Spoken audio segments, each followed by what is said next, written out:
Let's have a word with Tomasz Oryński, who's an HGV driver, works out of Glasgow. Thomas, good morning.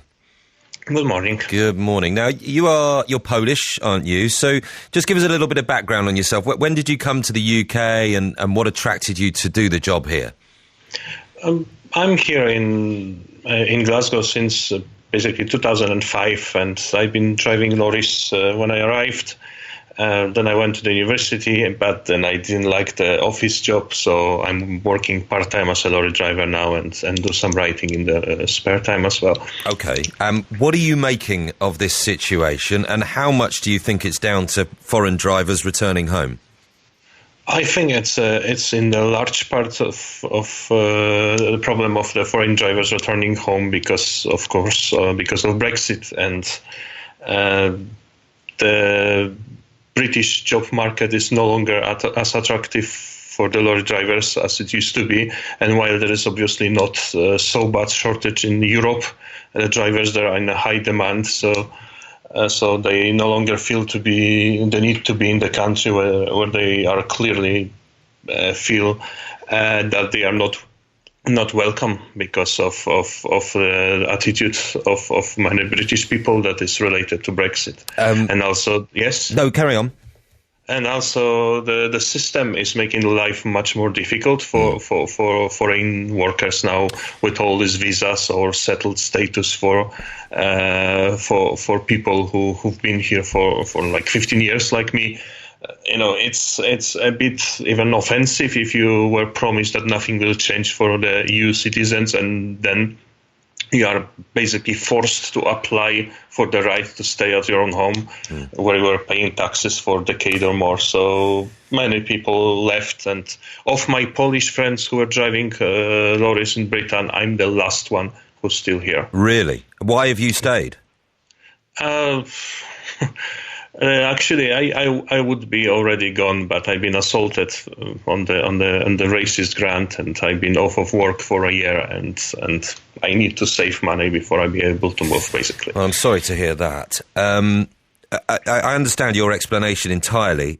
People also point at people retiring from the industry, don't they, in general, the change in tax rules, which has put some people off from staying in the profession as well. And then obviously people talk about there being problems in training drivers during the pandemic as well. But yes, the haulage industry do point towards Brexit being one of the big reasons as well. The government has obviously relaxed visa rules, right, in the last few days, and they're hoping that 5,000 drivers will come driving to the rescue from abroad. How likely do you think that will be? I think, sorry for saying that, it shows insolence of the British government because, let me answer that way.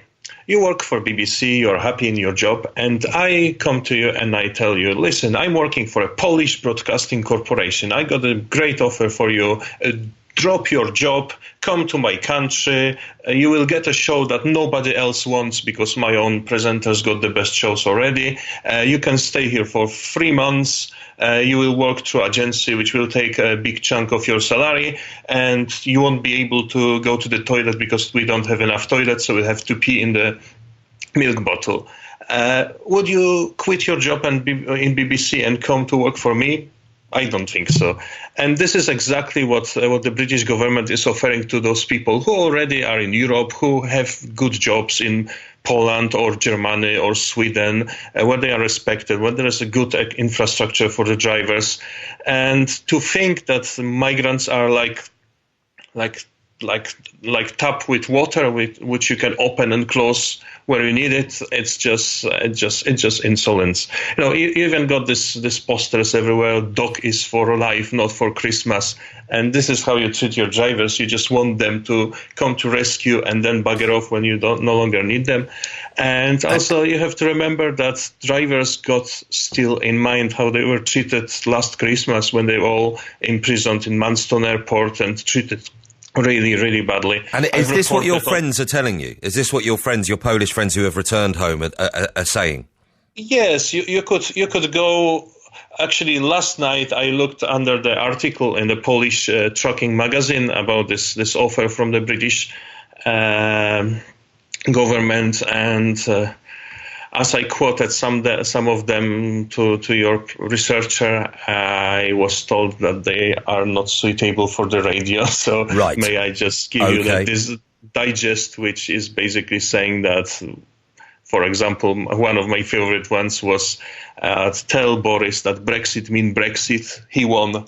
He should deal with it now. Or basically what I said to you before, that if you treat people like they were treating Polish drivers, you cannot then ask them to come back. And if you go for like a Polish trucking, a British trucking forum, when British truck drivers are discussing the things, the thing you will read that, the things that you will read there are just terrible. It's like a UKIP forum or something. Okay. The attitude towards Eastern Europeans are really bad and been for years. So I appreciate your self-editing in all of that then, Tomasz, and thank you for talking to us today. Okay, thank you. Tomasz Oryński, he's an HGV driver. He's Polish. He says he's the last of his friends to remain in the UK. Most of his other pals have gone back to Poland. And, it doesn't sound like they're going to be coming back to the UK as part of these 5,000 the government hoping might come to the rescue anytime soon. It's 18 minutes past 7 now.